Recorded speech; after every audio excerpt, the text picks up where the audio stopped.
Hello and welcome back to Creating Powerful Impact. I'm your host, Shay Wheat, founder of Grace and Ease Productions.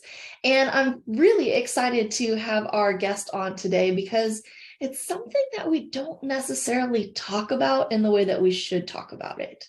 So I have the pleasure of introducing you to Shinobu Hindert, who has spent over a decade of creating and managing complex financial plans, overseeing $350 plus million in client assets, has taught over 500 live personal finance workshops, and now helps women create the lifestyle they've always wanted, but thought they could never afford. And really, I think it's fantastic because her goal is to simplify the complex world of finance and help women build wealth, invest with confidence, and find financial freedom. Please help me welcome her to the Creating Powerful Impact stage. How's it going? Good. Thank you so much, Shay. I love listening to your podcast because you're just always bringing some light and humor. And so I'm just excited to be here. And so if I get tripped up, it's just because I'm so excited. I love it. I love it. Well, like I said, we don't necessarily talk about this like I think we should, right? Mm-hmm. It's like we're not taught financial education in school. We don't talk about it. You don't mention it. It's like it's kind of like a dirty little secret, I think. Yeah. People are like, oh, don't ask them how much they make or how they invest or how they're creating wealth or what is it that they need to be doing and how do we use it and all the things. So I love that you're actually going, no, let's take a look at it. Let's see. It's not as scary as we might think. But I would love for you to share, how are you going out in the world and creating your wave of change out there with women and talking about really reaching financial freedom? I think the biggest thing is opening up that discussion, because if I look at my immediate friend group, I have some friends that are really open about it and want to ask questions. They're comfortable talking about how much they've paid for something, whether it's an investment or real estate, whatever it is. And then I have other really good friends that I've known for a very long time who clam up. And you can see it in their body where they're just like, nope, this is a do not discuss zone. So it is a fine balance of, yes, we do want to talk about it, but it also has to be, you want to meet people where they are. So I think what's nice about what I do is I'm getting a lot of women that want to talk about it because they're poking their head out going, wait a minute, you're talking about this. They might bring a friend or two, but then they're very comfortable talking about this almost amongst people they don't know. Because they all have this common theme, this thirst for knowledge. They want to learn more and their guards are down because they don't have to turn to their best friend and then go, oh, I'm making more money than you. They're not having that kind of discussion. It's not a competition. It's, we want information. Let's go get this information. And now what do we do with this information? So it's more of a, just an incredible turnout of women who are wanting to ask these questions because they want to responsibly manage their money. They want to build wealth and they don't want to be shy about it anymore. They're like, I know there's pieces of the puzzle that I'm missing. Shinobu has the answers. Give them to me. I'm ready. Yeah. So what are the questions we should be asking? I think the biggest thing is figuring out what you want for your life and actually looking at it, writing it down, creating your own little map to what are these things you want to achieve. And some of the biggest hiccups that I see women face is it's a time thing. It's also, do they have enough time to sit down and actually, we don't want to plan out every step of our lives, but people kind of discount what they could have or what they could get or going after things that they really want because they're like, oh, that's probably too much. I couldn't afford that. Or that's not for me, because maybe that's what they were told when they were growing up. Maybe they were told that in some of their jobs. So it's kind of getting really honest and vulnerable with yourself. Like, what do you really want? And I don't care if somebody has 10 financial goals. That's good. That means you know what you want. If you're vague and you're kind of going after these financial goals and you don't really know, then you're never really hitting that success metric because you don't even know what it is.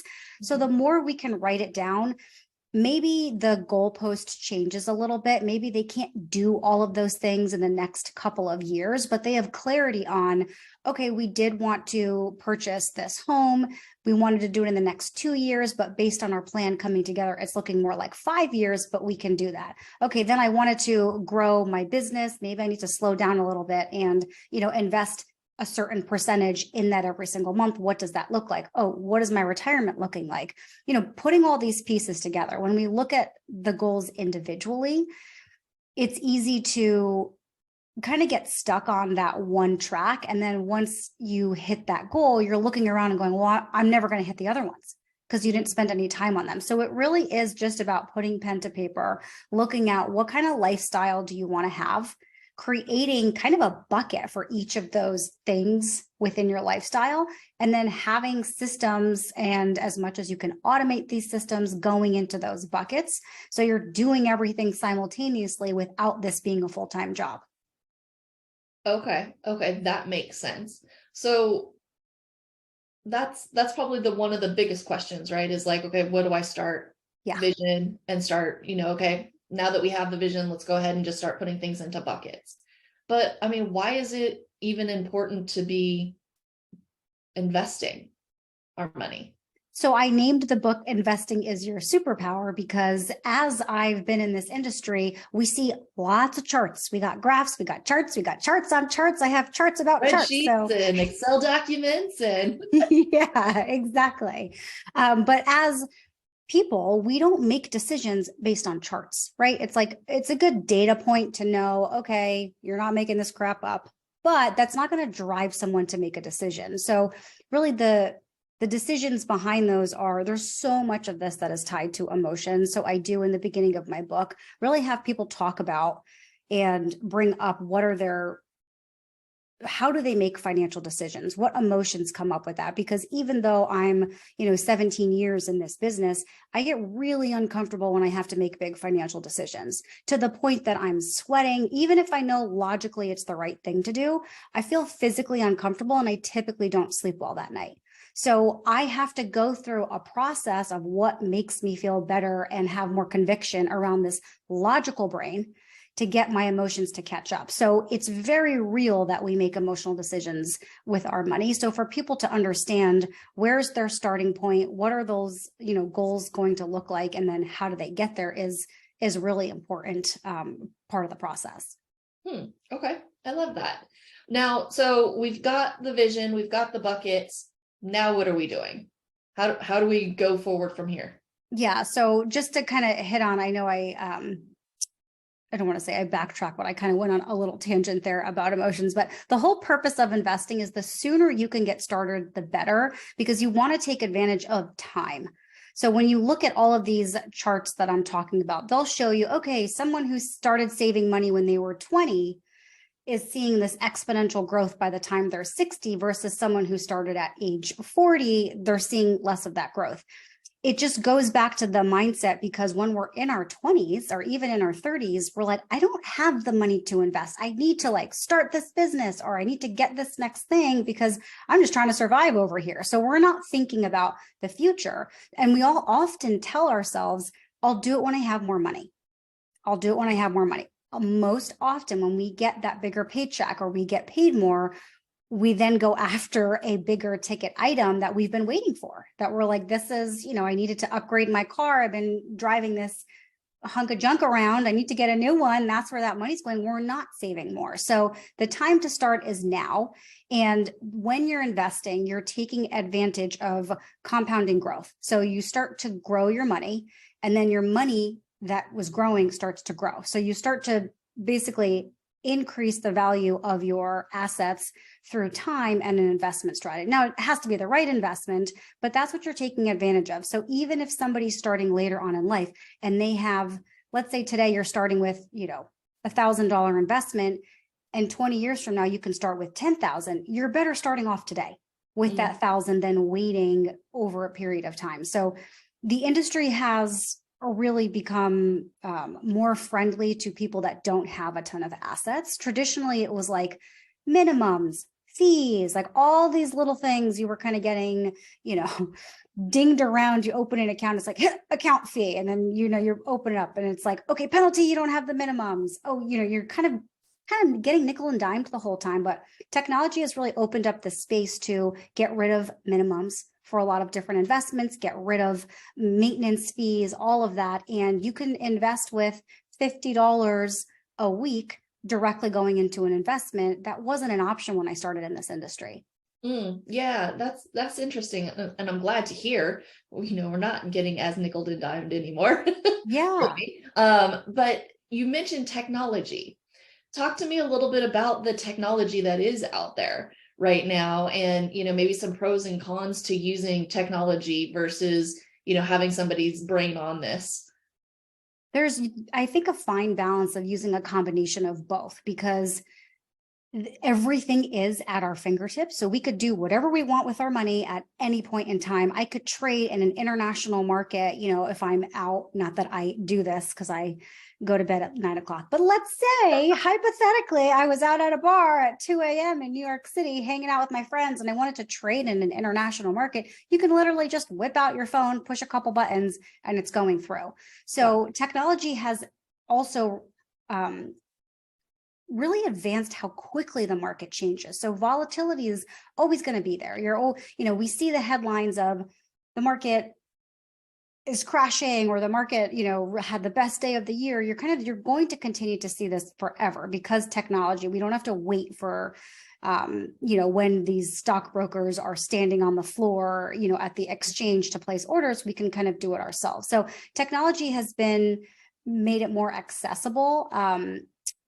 And it's also decreased a lot of the fees. So a lot of the investment vehicles are now automated. So you don't have to pay a middleman and somebody else to get directly invested. You can do it yourself.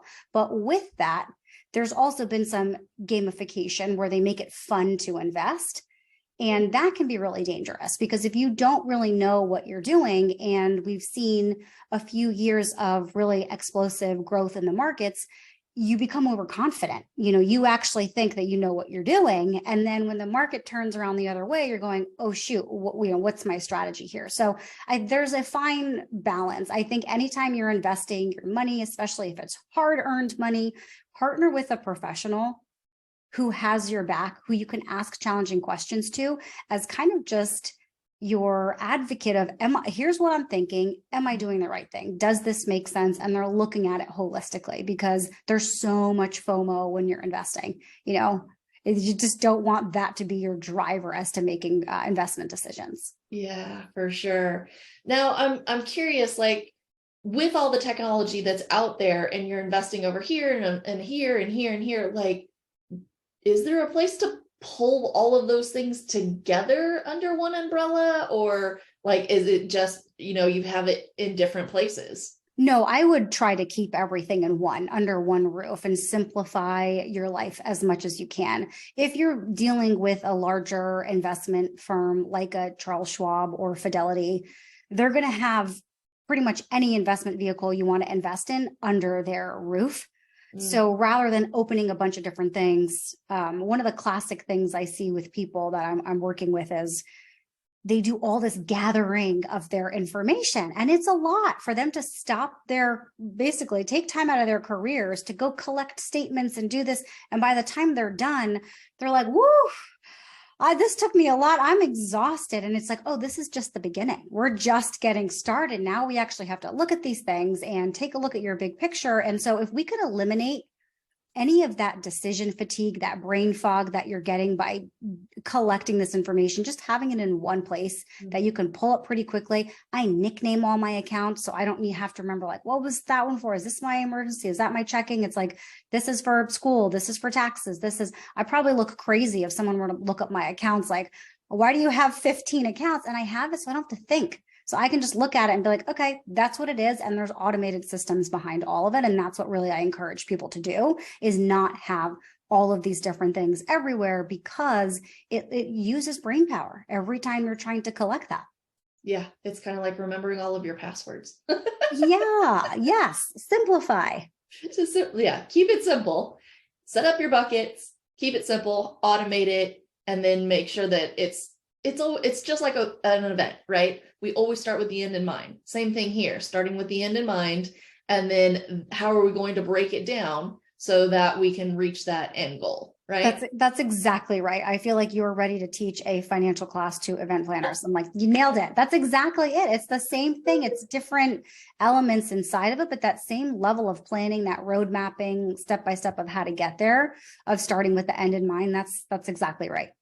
Beautiful. I love it. So you mentioned your book earlier, Yes. and I believe you have a bit of a gift for us. Could you share a little bit more?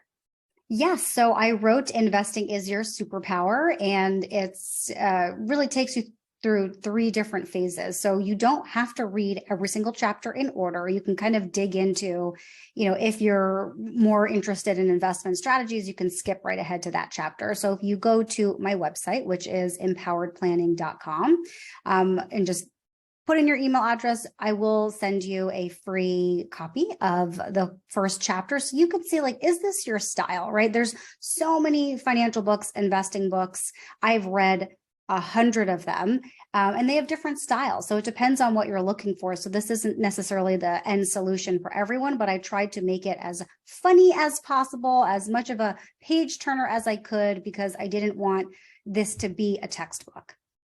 Yeah, I think that's important too, is, finding your right person, right? And making sure that you actually can connect and relate, and it's in a way that, works in your brain for the communication. So I love that. And teaching it in a way that's exciting, because, not everybody loves spreadsheets as much as I do.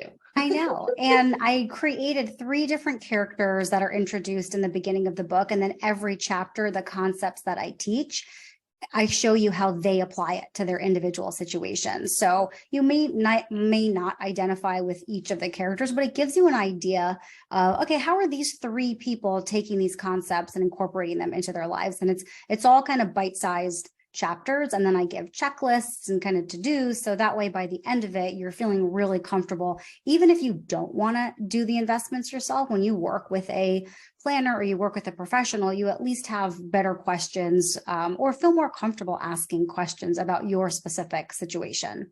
I love it. I love it.